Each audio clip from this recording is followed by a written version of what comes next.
I'm glad you have a few minutes to spend with me today. This is Bob Cappuccino for Wine and Nine. As we've already covered Cabernet Sauvignon and Chardonnay, I thought we should take a look at Pinot Noir. This is a grape variety that has garnered much attention and criticism over a number of years that this wine guy loves to pair with all kinds of food, but has now taken an esteemed position with winemakers and wine lovers all over the world. Hello, and welcome back. You're tuned in to Wine in 9, where all you need to learn about wine in 9 minutes or less. Here's your host, Bob Cappuccino. While Pinot Noirs produced in France have always been highly regarded, those made in other parts of the world have had a checkered history.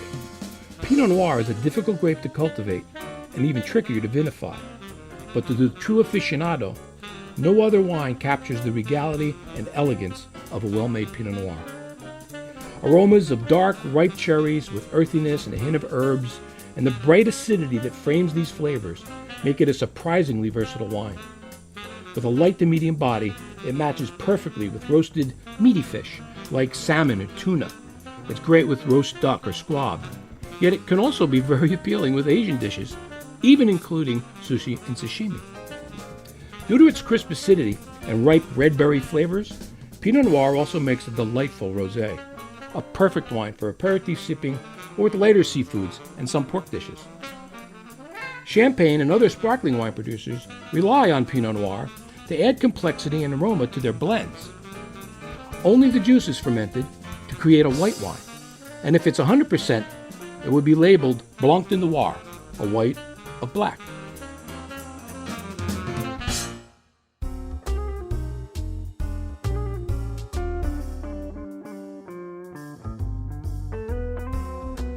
Now, the hereditary home for Pinot Noir is the Burgundy region in southeast France. Pinot Noir is the only red grape that may be legally grown and vinified and labeled with any of the Bourgogne appellations. Introduced and cultivated by Cistercian monks over 1,000 years ago, they made the wine for sacramental as well as for quotidian reasons. The monks lived hard, but they ate and drank well. The original total locavores. In all the old paintings, you hardly ever see a skinny monk.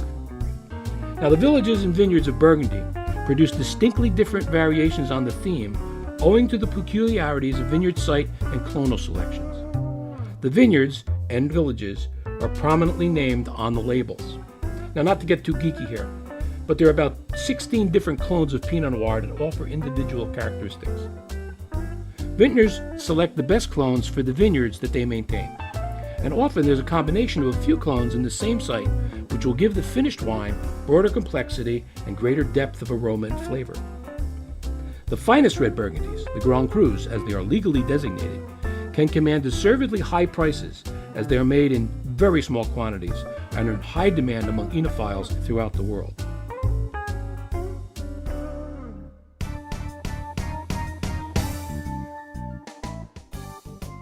Pinot Noir is famous for being a very site-specific variety. This means that it is pretty finicky about where it should be planted for the best results. Generally, it thrives best in climates other varieties would fail to fully ripen in. Fortunately, it ripens earlier than other grapes, which give growers a little extra time to get it ripe. Cooler climates, meager stony soils. Marginal regions seem to be the most hospitable to Pinot Noir. In Burgundy, where the climate can be very harsh, it is said that 3 years out of each decade are truly successful. So the less attractive vintage years are usually sold at much lower prices. Cooler zones in other countries have adapted to this reality and are producing excellent wines where they had failed miserably before. Alto Adige in Italy, Patagonia in Argentina, the Mornington Peninsula in Australia, and in New Zealand have produced superb Pinot Noirs.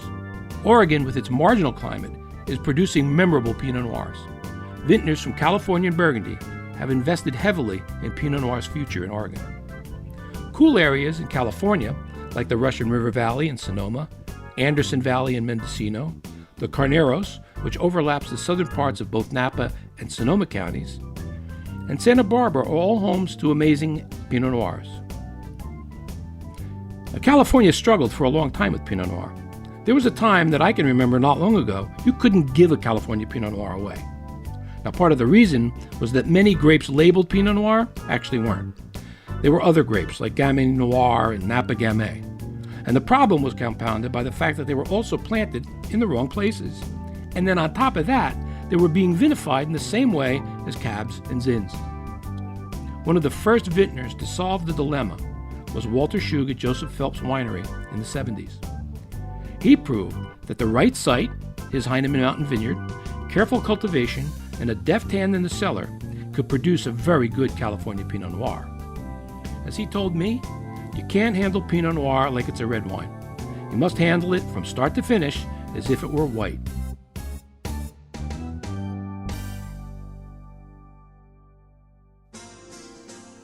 Now, this also leads me to note that for Pinot Noir, color is the least important aspect of its personality.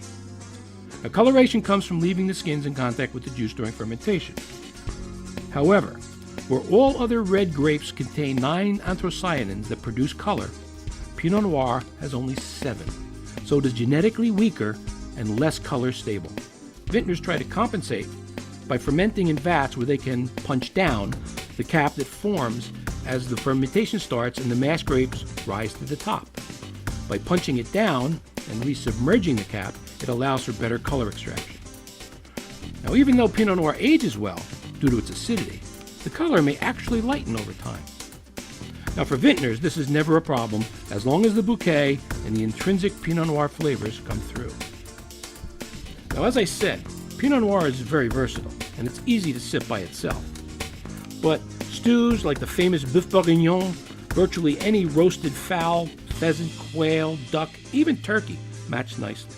Personally, I stay away from the heavier red meats and game, but find veal and pork preparations are great complements to Pinot Noir.